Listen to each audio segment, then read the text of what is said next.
오늘 여러분과 성경인물 28번째입니다. 로뎀나무와 회복의 관계라는 제목으로 말씀을 나누고자 합니다. 오늘의 인물은 엘리야라는 인물입니다. 여러분들이 너무 잘 아는 인물이고 참 많이 들었던 인물 중에 한 명입니다. 그의 인생은 우리가 보기에도 참 대단한 선지자의 인생을 살았습니다. 그 인생을 통해서 보여주었던 가장 큰 메시지가 뭘까 고민스럽게 찾아보다 오늘 본문, 많이들 하는 회복에 관한 본문으로, 새 힘을 얻으라는 본문으로 이 본문을 많이들 이야기하는 로뎀나무와 회복에 대한 이야기입니다. 엘리야에게 있어서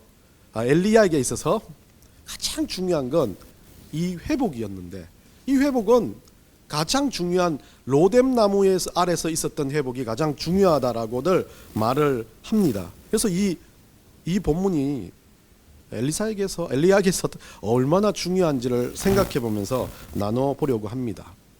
회복이란 단어, 이 로뎀나무라는 단어를 알기 전에 회복이란 이 단어는 많은 이들에게 자주 쓰이는 단어입니다.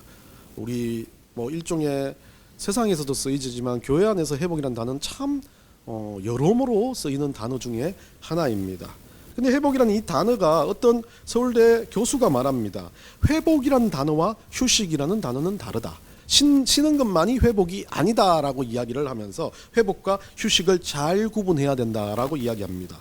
휴식은 그냥 쉬는 것, 멈추는 것을 이야기합니다. 그러나 회복은 휴식으로 보충된 에너지보다 더 충분한 에너지, 일종의 우리가 살아갈 의지력을 다시 한번 충만하게 만들어내는 그런 상태를 회복이라고 이야기를 하는 겁니다. 휴식은 에너지를 쓰는 것을 멈추는 것입니다. 에너지가 고갈돼서 더 이상 할 수 없을 때 휴식을 하는 겁니다. 그러나 회복은 에너지를 쓸 수 있도록 에너지를 보강하는 작업이라고 이야기를 하는 겁니다. 마라톤을 이야기로 하면서 예를 들면요, 마라톤을 하다가 달리다가 멈춰버린 건 아예 달리지 못해서 이제는 힘이 전혀 없어서 쓰러질 정도가 되었을 때 멈춰버리는 겁니다. 그런데 마라톤을 하는 42.195km를 달리는 그 사람이 중간에 속도를 줄이면서 페이스를 조절한다라고 이야기합니다. 페이스를 조절하면서 다시 자기 속도를 내서 달릴 수 있게끔 만들어내는 과정을 가지고, 그 페이스 조절하는 과정을 가지고 오늘 서울대 이 교수는 회복이라고 이야기를 합니다. 결국 멈추지 않는 것. 회복은 멈추어진 건 회복이 아닙니다. 그 자기가 해왔던 그 일들을 똑같이 열심을 내서 인내하고 달릴 수 있게 만들어주는 게 회복이라는 겁니다. 우리 기독교인에게도 회복은 마찬가지입니다. 예배를 멈추고 기도를 멈추고 말씀을 멈추고 하나님 앞에서 우리의 신앙이 정지된 건 회복이 아닙니다. 그때는 회복이 아니라 진짜 죽은 사처럼 멈추어서 휴식, 모든 것을 지하고 원점으로 돌아가야 됩니다. 그런데 우리는 원점으로 돌아갈 수 없습니다. 우리가 받았던 이 한 번에 받은 구원은, 우리가 받았던 이 구원은 없어지는 게 아니라 하나님 주시는 구원 자체를 우리가 지금도 멈추어 섰다 하더라도 그게 이루어지고 가는 과정이기 때문에 그렇습니다. 멈추는 것이 아니라 우리는 달리는 겁니다. 때로는 걷는 겁니다.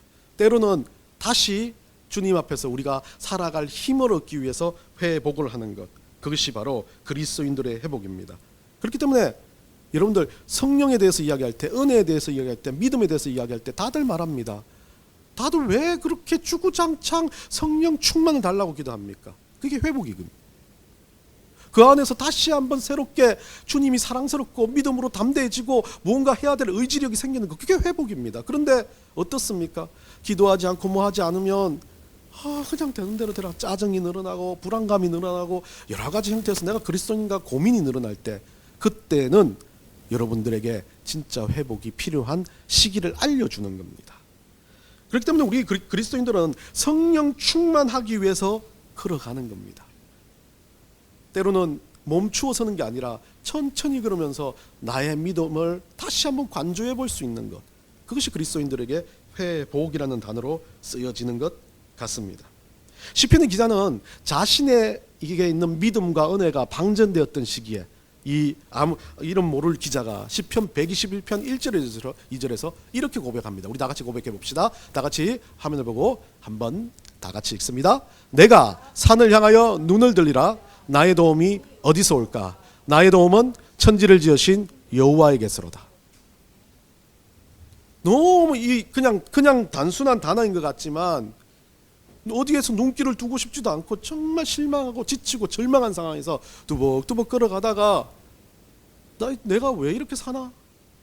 내가 지금 뭐 하고 있지? 라는 생각에 나를 누가 위로해 줄 사람, 나를 도와줄 사람 누가 없나 하고 눈을 들어 볼 때 산 끝에서, 하늘 끝에서 보이지 않죠. 우리 주님 보이지 않는 거죠.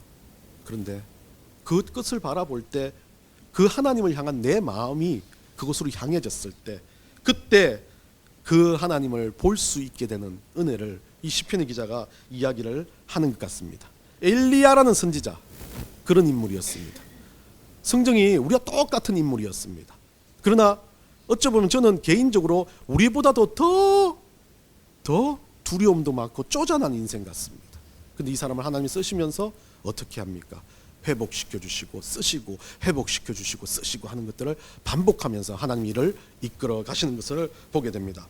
개인적으로 이 엘리야를 왜 갑자기 이스라엘 그 북이스라엘의 왕들과 남유다의 왕에 대해서 이야기하다가 엘리야가 탁 튀어나왔나라고 의문을 가지실 분은 아무도 없는 것 같아요.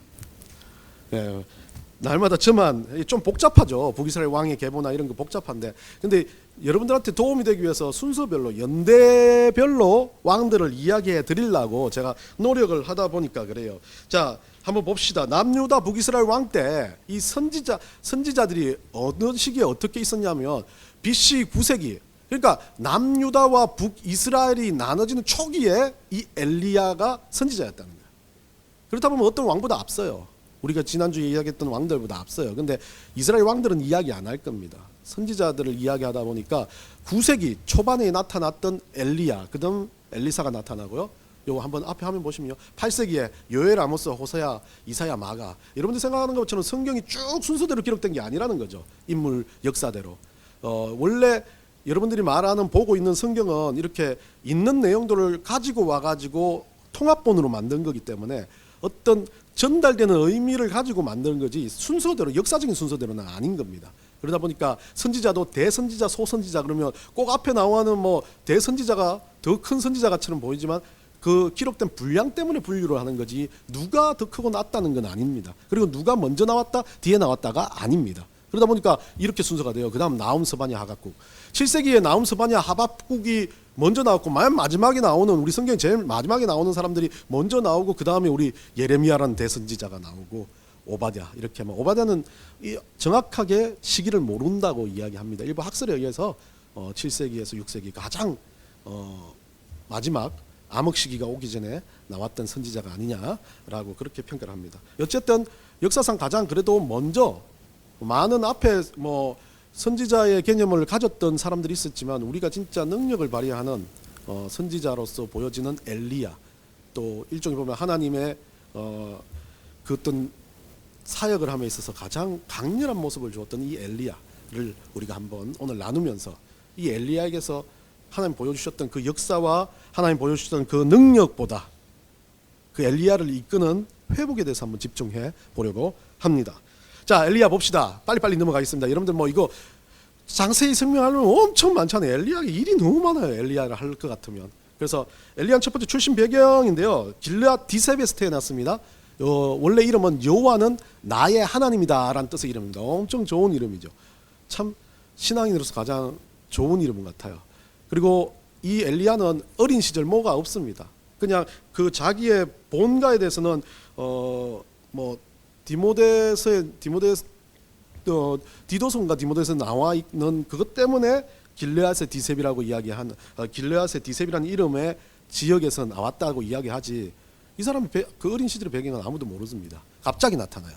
열왕기상 17장에서요. 한번 읽어봅시다. 열왕기상 17장 1절. 길르앗의 우가는 자중이 나오죠. 디셉 사람 엘리야가 아합에게 말하되 내가 섬기는 이스라엘의 하나님 여호와께서 살아계심을 두고 맹세하노니 내 말이 없으면 수년 동안 비도 이슬도 있지 아니하리라 하니라. 첫 번째 나타도 강렬하죠. 여기서 하나님께서 너희들 가뭄을 가져와서 다 쫄쫄 굶게 만들겠다는 말로 아합 왕 때 나타났습니다. 그 말 딱 한마디 하고 어떻게 합니까? 예, 이제 도망갑니다. 넘겨주세요. 그릿 시내가로 도망갑니다. 그 말 한마디 하고 우르르 쫄아가지고 도망갑니다. 여러분들 그릿 시내가 이야기 잘 알죠? 까마귀가 와가지고 먹이는 그 장면이 이 그릿 시내가 장면입니다. 그리고 그릿 시내가 장면에서 까마귀로 먹다가 이 사람이 또 거기서도 끝내지 않고 또 도망을 갑니다. 사르밧 과부의 집. 여기에 또 유명한 이야기가 나오죠. 사르밧 과부의 집이 가난해요. 엘리야가 기도하니까 어때요? 막 기름이 넘치고, 그리고 그 아들이 죽어요. 엘리야가 기도하니까 그 아들이 살아납니다. 이해가 되지 않지 않습니까? 이해가 됩니까, 여러분? 하나님 말하고 쫄아가지고 죽을까봐 도망가는 사람이 가는 곳마다 기적이 일어나고 역사가 일어나, 죽은 자서 살리는 능력을 기도로 발휘하는 사람이 쫄아서 지금 도망가고 있습니다. 그러면서 이제 그 쫄았던 그 엘리야가 이제 갈 길을 돌려가지고 어쩔 수 없어 이제 또 갈멜산에서 대결을 합니다. 여러분들 잘 아시죠? 갈멜산 대결. 이 기근 때문에 3년 반 동안 숨어 있다가 아합 왕을 다시 만나면서 갈멜산에서 바알 선지자 450명, 아세라 선지자 400명, 이렇게 850명이 나타나가지고 엘리야 한 사람과 기도 대결을 합니다. 그 기도 대결에서 그 제단의 불이 엘리야가 기도할 때 타죠. 그렇게 되면서 이 바알 선지자들을 그 자리에서 죽여버리는 그런 일들이 일어납니다. 좀 이상하죠? 두려워서 말 한마디 했다가 두려워서 나 죽을까봐 도망갔던 사람입니다. 도망가는 곳곳에서 기적이 일어납니다. 도망가는 곳곳에서 역사가 일어납니다. 그래서 약간 해볼까? 3년간 도망 다녔다는 거죠. 해볼까 하다가 다시 나타나서 이제 뭐 합니까? 선지자들과 싸웁니다. 이 뭐 이야기가 너무 이상합니다. 그리고 싸워서 어떡합니까? 또 기적처럼 850명 앞에서 이겨버립니다. 그리고 난 다음에 어떻게 됩니까? 또 연결해서 이스라엘에 그렇게 비가 안 내리는 3년 넘게 비가 내리지 않는 이스라엘에게 기도 한 방에 구름이 조그맣게 모이는 게 막 엄청나게 커지면서 비가 왕 내리기 시작하는 그런 일들을 보면서 사람들은 뭐 강분을 했겠지만 또 이 엘리야는, 저 엘리사의 부름이라고 잘못 적었네요. 엘리야 맞습니다. 엘리야는 이제 7번째 열왕기상 19장입니다. 어떡합니까? 이제 이세벨이, 아합의 아내 이세벨이 그 바알 선지자들을 죽인 것을 보고서 이제 어떻게 합니까? 얘를 죽일 암살자를 보냅니다. 이 암살자를 보냈다는데 그럼 막 군대를 가져와서 압박하는 것도 아니고 암살자를 보냈다는데 또 도망갑니다. 두려워서요. 죽을까봐. 어디로 도망갑니까? 광야로 도망갑니다. 오늘 본문의 이야기입니다. 그 이야기를 이따가 하도록 하고요. 그 광야에 그 죽을 고비 가운데서 또 광야에서 다시 한번 또 하나님께서 회복을 시키시니까 호렙산으로 가죠. 호렙산에 가서 이제 새로운 하나님 말씀을 가지고 이 하나님 사명을 부여하면서 시작을 합니다. 그러면서 그 다음 부분에 이제 엘리사를 8번입니다. 열왕기상 19장에 엘리사를 부르고, 그리고 난 다음에 또 이스라엘 민족들이 하나님 앞에 우상을 섬기며 또다시 악행을 저지르니까 심판을 선포합니다. 이세벨이 여기가 이제 여러분들이 나봇의 포도원 사건이라는 사건이 나오는데 여러분들 잘 아실 겁니다. 하나님이 점지해준 나봇이라는 사람이 있었는데 하나님 점지해준 땅에서 그 땅을 이스라엘 왕 아합이 팔아라 그러는데 절대 못 판다. 이건 하나님 전통으로 아무에게도 팔지 말고 내가 이거를 지켜야 된다고 이야기했다. 그렇게 지키고 있는데 이세벨이 그 나봇의 포도원을 이렇게 주변 사람들, 아주 이세벨이 계략이 좋았어요. 주변 사람들을 이렇게 뜨게 해가지고 동네 유지 만나고 이장님 만나고 군수님 만나가지고 저 땅이 국가에 들어가야 돈을 법니다. 막 이렇게 만들어가지고 그 땅을 팔게 만들고 나봇을 바깥으로 쳐서 죽입니다. 그 상황에서 이스라엘의 심판을 선포합니다. 엘리야가요. 또 자기를 죽이려고 했던 그 사람 앞에 또 담대히 나가서 선포하는 사람이 되죠. 그리고 아합 왕이 거기서 회개 기도를 하고 하나님 또 이스라엘 살려주십니다. 그렇게 진행되면서 열왕기하 2장에 가서 엘리야는 어떻게 합니까? 성경 기록에서 가장 죽지 않고 하늘로 올라갔던 두 번째 사람, 두 번째 사람으로 불병거를 타고 승천했다라고 그렇게 기록하고 있습니다. 자, 뭐 빠르게 우리가 엘리야의 이야기를 해봤지만 엘리야 인생을 여러분들 쭉 들어보니까 여러분들에게 어떤 생각이 드십니까? 좋은 생각, 나쁜 생각, 여러 가지 생각 중에 단 한 가지 생각. 여러분들은 멋진 선지자? 저는 그런 생각이 듭니다. 저한테 그런 기적의 능력을 주셨으면 옛 사람처럼 쫓겨나게 살지는 않겠다. 지금 생각해 보십시오. 바알의 선지자들 450명. 와, 겹겹이 둘러쌌을 거 아닙니까? 그 기도 소리가 내 기도 소리는 들리지 않고 막 왕왕왕 했을 거 아닙니까? 아세라 선지자들 400명. 여러분들 그 약 1000명이 모여가지고 나를 둘러쌌다 생각해 보십시오. 그 사람들 한 대만 때려 1000대를 맞아야 되는데 죽을 것 같은 두려움이지 않습니까? 거기서 어떻게 했어요? 내 기도 한 방에 가들 확 다 넘어갔습니다. 여러분 그러면 여러분 그런 경험을 하고 나면 어떻게 되겠습니까? 길거리 지나갈 때도 내 어깨 딱 쳐다보면서 뭐야 찌그러져 막 이런 막 마음이 들지 않겠습니까? 지금 엘리야는 엄청난 기적을 맛봐요. 자기가 기도하니까 죽은 자가 살아나요. 우리나라 이단들 어떻습니까? 죽은 자 살리지도 못하는데 살리는 것처럼 노력하지 않습니까? 그거 보고 사람들이 난리를 하니까 그렇게 큰 문제를 만들기도 하고요. 엘리야는 얼마나 단단한 자존심을 갖고 살아도 못할 것 같은데 이 사람은요 두려워 도망갑니다. 그거 해놓고 그것도 암살자 한 명 자기한테 암살하러 온다고요.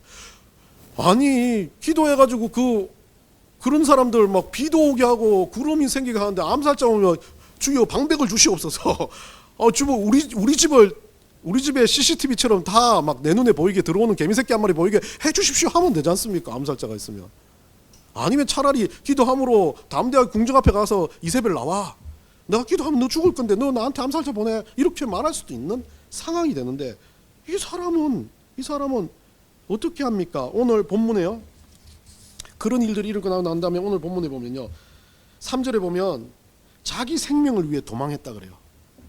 어떻게 합니까? 자기 같이 이렇게 도와주는 보좌하는 자기 사환들 야 이제 따라오지 마. 너희들도 따라오면 죽을 수도 있어. 나 때문에 죽을 수 있어. 그러니까 너희들 따라오지 말고 내 생명을 위해서 나는 도망갈 거야. 뭐 너희들 어떻게 되는지도 한편으로는 몰라. 알아서 살아. 라고 하고 도망가는 겁니다. 그러면서 어디로 갑니까? 4절에요. 광야로 들어갑니다. 광야. 참 제가 뭐 우리 엘리야 선지자님 깔라고 그런 거 아니에요. 성경 왜 이렇게 기록했는지 모르겠어요. 정말 저 같으면 여러분들 제가 이제 엘리야처럼 그런 권능을 받았다. 여러분하고 안 있어요. 저는 저지 아프리카 막 이런 중동으로 가가지고 지금 가자지구 가가지고 하마스한테 앞에 서가지고 나한테 포탄을 쏘아라. 이러고 있죠. 하나님 막아주신다. 그러겠죠. 근데 이 사람은 어떻습니까? 죽을까봐 광야로 들어갔어요. 하루길쯤 들어갔습니다. 그리고 어때요? 로뎀 나무 아래 앉아서 뭐라 그럽니까? 그 다음 한번 읽어봅시다. 로뎀 나무 아래 앉아서 그 다음 자기가 죽기를 원하여 이르되 뭐합니까? 죽고 싶다는 겁니다. 자살하려고 하는 겁니다. 그리고 읽어봅시다. 하나님께 뭐라고 말하는지요? 여호와여 넉넉하오니 지금 내 생명을 거두시옵소서. 하나님 나 죽여달라는 겁니다. 참 뭐 그 뒷이야기를 하기 전에 우리가 흔히들 알고 있는 목사님들이 설교를 많이 하십니다. 로뎀나무. 그럼 로뎀이라 그러면 우리는 너무 좋아요. 따뜻하고. 안 그렇습니까 여러분들? 로뎀이라는 단어만 들으면 뭐 회복이 되는 것 같고 로뎀나무 아래 로뎀나무 교회 이런 말을 해놓으면 이거 잘못 설교하면 큰일 나겠네. 로뎀나무 교회 이렇게 들어봤습니까? 로뎀나무 교회 로뎀 교회 들어봤죠? 그럼 로뎀이 완전히 의미가요. 이 충격적인데 시궁창이에요. 진흙탕이에요. 이거 그러면 죄송합니다. 진흙탕 교회? 여하튼 그런 건 아닌데 원래 로뎀이 이게 회복된 로뎀의 의미겠죠. 그는 그렇지만 이 로뎀이라는 단어 자체는 히브리 민족에게 그렇게 좋은 단어는 아니었습니다. 아주 밑바닥, 아주 처절한 밑바닥을 보니 인생의 밑바닥, 시궁창과 같고 진흙탕과 같은 그런 자리를 이야기하는 겁니다. 그러면 로뎀나무 어떻게 생긴지 여러분들 보셨습니까? 사막 한가운데 있는 나는 나무 중에 뭐 몇 나무 없어요. 여러분들 예수님이 그 사막에서 우리 모세가 뜰기나무를 기도했다 했던 그 뜰기나무와 비슷한 종인 것 같아요. 이 덤풀나무. 한번 사진 보여주세요. 요래 생겼어요. 많이 커봤자 2m까지도 안 큽니다. 보통 1m 정도 크는 아주 작은 나무예요. 거기 초라해 보이죠? 아주 작은 나무 밑에서 저 사막에서 그나마 얘들이 자라가지고 이파리가 있어가지고 빛을 좀 가려주고 하는 그런 나무기 때문에 저 밑에서 쪼그리고 앉아가시는 거죠. 우리가 생각하는 것처럼 로뎀나가 풍성해가지고 그 밑에 막 햇볕 그늘이 많아가지고 이렇게 막 누워 쉬는 게 아니라 요래 갖고 쉬고 있는 거예요. 그 햇빛을 살짝 피하면서. 그게 로뎀나무입니다. 사막에 나무가 날 수 없죠. 그냥 들기나무 같이 작은 나무들, 대부분 말라 비틀어진 저런 덩쿨나무와 같은 모습의 그것이 로뎀나무예요.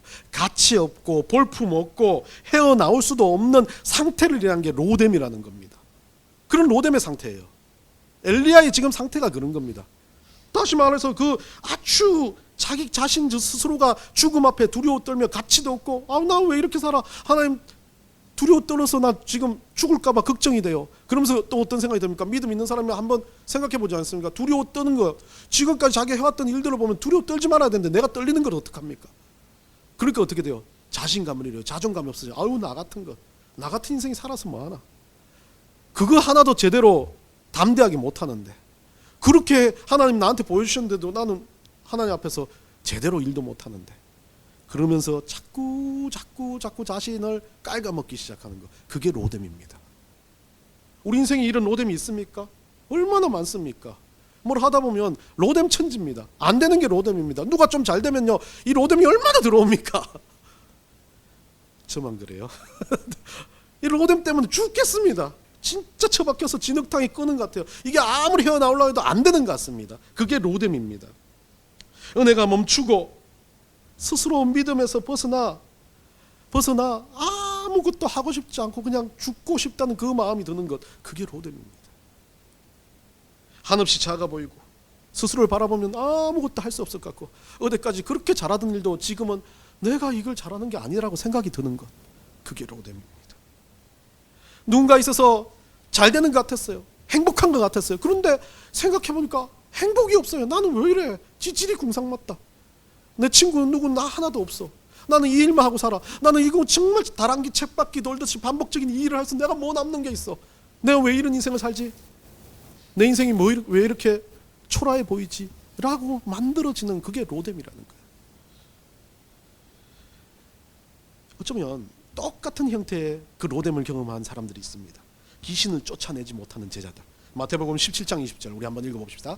마태복음 17장 20절입니다. 이르시되 너희 믿음이 작은 까닭이니라. 진실로 너희에게 이르노니 만일 너희에게 믿음이 겨자씨 한 알만큼만 있어도 이 산을 명하여 여기서 저기로 옮겨지라 하면 옮겨질 것이요 또 너희가 못할 것이 없으리라. 예수님은 귀신을 내쫓았는데 제자들은 335 가가지고 귀신을 과거에는 내쫓았어요. 잘 내쫓았어요. 어느 귀신도 놀라고 도망가요. 그런데 어느 순간 귀신을 내쫓으러 가니까 귀신들이 막 자기들을 괴롭히고 안 도망가니까 그때부터 두려워지고, 그러면 정말 자존감이 상한 상태에서 예수님 앞에 왔는데 예수님이 그 귀신을 쫓아냅니다.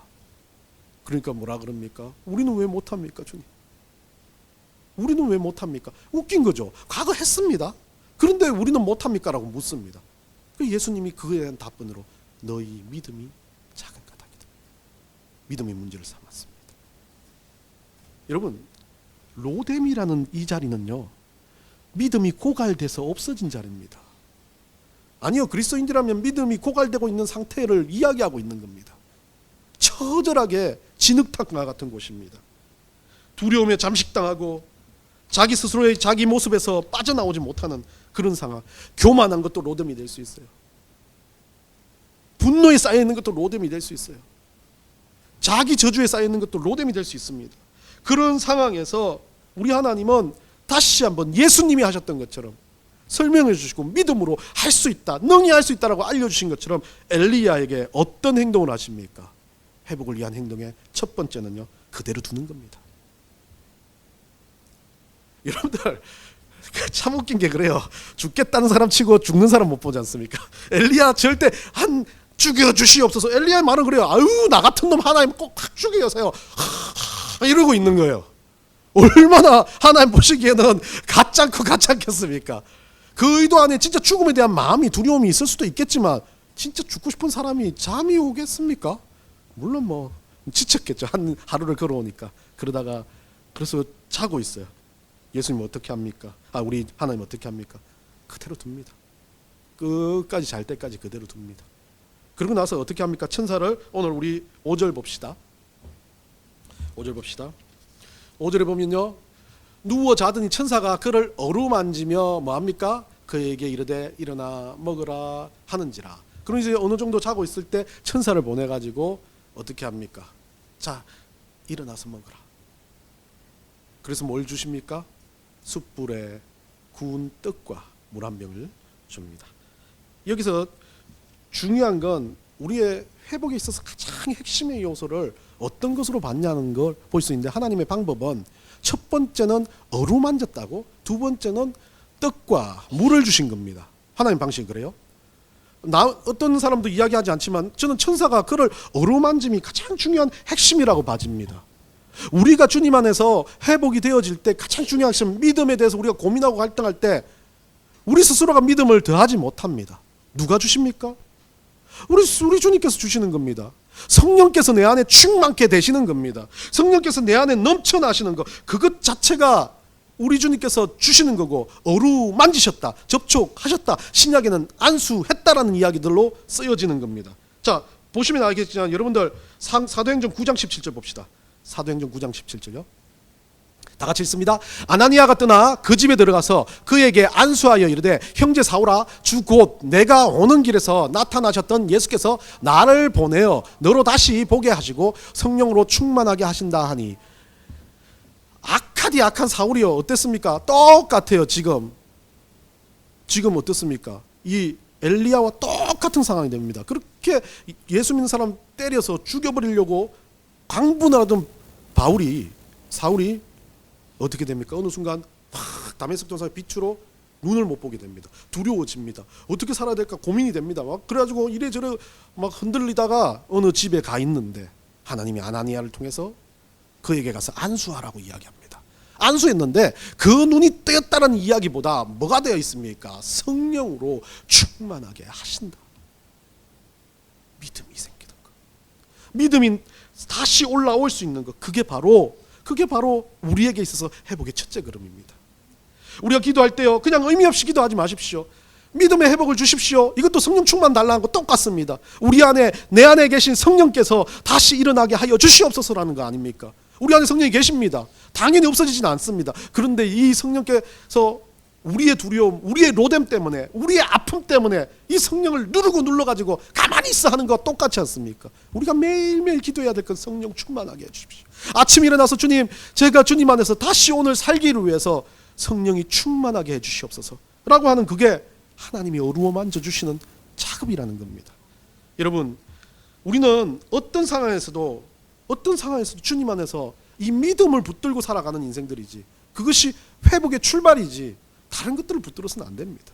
사도행전 4장 31절에요 뭐라고 되어 있습니까? 빌기를 다음에 모인 곳이 진동하느니 무리가 다 성령이 충만하여 담대히 하나님의 말씀을 전하니라. 그때 기도했을 때, 우리 주님 앞에 믿음으로 고백했을 때, 믿음으로 헌신했을 때, 믿음으로 주님 앞에 나의 행동들을 보여주며 믿음으로 말씀을 봤을 때, 믿음으로 예배를 드릴 때, 믿음으로 주님 앞에 어떤 하나님이 원하시는 행동들을 했을 때, 그 가운데서 뭐가 생겨납니까? 성령의 충만함의 역사가 일어나는 겁니다. 7절에 보면요, 그러면서 참 너무 우리 하나님 너무나 감사한 게, 우리 하나님은요 그냥 넘어가시는 게 없어요. 그걸 먹고 떡을 먹었던 그 엘리야가 그 떡을 먹고 나서 다시 누웠다가 있는 모습을 보면서 우리 하나님은 그 떡의 의미, 숯불에 구운 떡이라는 이야기는 오늘날 우리 신약에서는 예수 그리스도께서 우리에게 생명의 떡이 되셨다는 이야기를 하시지 않습니까? 예수님 그래서 성찬식 때 나를 먹고 마시라, 내 살을 먹으라고 이야기했던 그 떡을 먹은, 예수 그리스도의 그 구원의 은혜를 먹은 엘리야가 또다시 누워있으니까 다시 어루만지면서, 여기 장면을 보면요 뭐가 있냐면요, 우리가 구원은 받았지만 또다시 실패할 수 있고 또다시 두려움을 빠질 수 있고 또다시 로뎀에 빠질 수 있습니다. 그런데 그 로뎀에서 빠져있는 상황에서 하나님 어떻게 하십니까? 조금이라도 하나님 앞에 반응할 수 있다면 우리 하나님은 다시 채우십니다. 다시 역사하십니다. 여호와의 천사가 7절에요 또다시 와서 어루만지시며 이르네, 일어나 먹어라, 또 먹어라, 이 떡을 또 먹어라, 이 영생을 또 취하라. 우리는 멈춤으로 사는 인생이 아닙니다. 천천히 가지만 회복 가운데서 우리 인생을 살아드리는 겁니다. 그러면서 8절에서요 이제 엘리야가 그 음식물의 힘을 의지하여, 그 생명의 떡의 힘에 의지하여, 그 믿음으로 의지하여 어떻게 합니까? 40주야를 가서 하나님의 산 호렙에 이르렀다라고 말합니다. 아주 멋진 결론으로 끝나버립니다. 그런데 여기서 이제 제가 읽진 않았지만 우리 한번 읽어보시죠. 열왕기상 19장 11절 12절. 열왕기상 11절 12절. 이 재난 문자인데요. 지진 문자 같은데 다 온 건 아니죠? 아, 예. 자, 열왕기상 19장 11절 12절 우리 한번 읽어봅시다. 다 같이 읽습니다. 여호와께서 지나가시는데 여호와 앞에 크고 강한 바람이 산을 가르고 바위를 부수나 바람 가운데 여호와께서 계시지 아니하며 바람 후에 지진이 있으나 지진 가운데도 여호와께서 계시지 아니하며 또 지진 후에 불이 있으나 불 가운데도 여호와께서 계시지 아니하더니 불 후에 세미한 소리가 있는지라. 엘리야가 하나님이 원하는 대로 호렙산에 갔습니다. 이제 회복을 하고 호렙산에 가서 비전을 선포하고 하나님 사역을 다시 시작하기 위해서 갔는데 거기에 어떤 장면이 나옵니까? 바람, 지진, 불 가운데 여호와가 계시지 않았다는 거예요. 많은 분들이 어떻게 보는지 모르겠지만 저는 이 엘리야의 앞모습에서 엘리야에게 하나님의 확고하게 못 박는 장면을 보여줍니다. 지금까지 엘리야가 기적을 베풀고 능력을 베풀고 사람을 살리는 모든 보여지는 환경 가운데 세상 살아가는 그 환경 가운데서 엘리야는 하나님의 능력을 봐왔습니다. 그런데 하나님은 그 능력 가운데 계시는 게 아니라는 거죠. 그걸 보여줍니다. 언제 보는? 네가 죽겠다고 누워있는 그 상황에, 네가 떡 먹고 다시 힘을 얻는 그 상황에, 네가 로뎀에서 아무 생각 없이 막 시궁창처럼 굴을 그 상황에 내가 너와 함께 있었다라는 것을 보여주기 위해서 그 위에 어떻게 합니까? 작은 음성, 들리지도 않던 아주 세미한 음성으로 들려지게 하는 거죠. 우리의 인생도 똑같습니다. 로뎀과 같이 시궁창 같고 힘들고 어렵고 진흙탕 같은 인생을 살아들으면서 하나님, 와, 나한테 왜 이래요? 그런데 그 순간에도 하나님은 아니야, 네가 생각하는 그 두려움이 없어. 너는 지금 나에게 무릎 꿇고 기도한다면 내가 너에게 은혜를 주고 성령을 주고 충만한 역사를 줄 거라고 하나님은 세미하게 하나님의 음성으로 이야기하고 있지만 우리가 듣지 못한다는 거예요. 하나님, 우리가 동행하신다고 하지만 우리가 알지 못해요. 그래서 언제나 우리에게는 참 시궁창 같은 세상이 로뎀입니다. 그런데 하나님의 세미한 음성을 듣기 시작하는 순간, 그 음성이 우리한테 들어오는 순간 그 로뎀 나무는 뭡니까? 사막에서 죽을 것 같은 그 사막에서 죽기 위해서 내가 들어두어 있는 그 상황에 나를 햇빛으로부터 보호시키고 다시 나를 새 힘을 일으키고 살려내는 생수의 강이 흘러 넘치게 만드는 그런 장소가 되게 만드는 로뎀으로 바뀌는 겁니다. 로뎀은 지독한 시궁창과 같은 진흙탕이 시작됐지만 그것이 하나님의 회복의 손에 들리는 순간, 그 세미한 음성을 듣는 순간 그 로뎀의 땅이 하나님께서는 나를 사랑하시고 기적처럼 나를 인도하시는 그런 하나님의 은혜의 땅이 된다는 겁니다. 그래서 로뎀은요, 뒤에 많은 교회들이 뒤에 로뎀을 이야기하는 겁니다. 은혜의 땅, 살리는 땅, 생명의 땅, 죽지 않고 나를 일으키는 땅. 그것이 기적과 능력과 하나님의 권세가 압축되어 있는 자리로 보여지는 것이 로뎀의 자리가 되는 겁니다.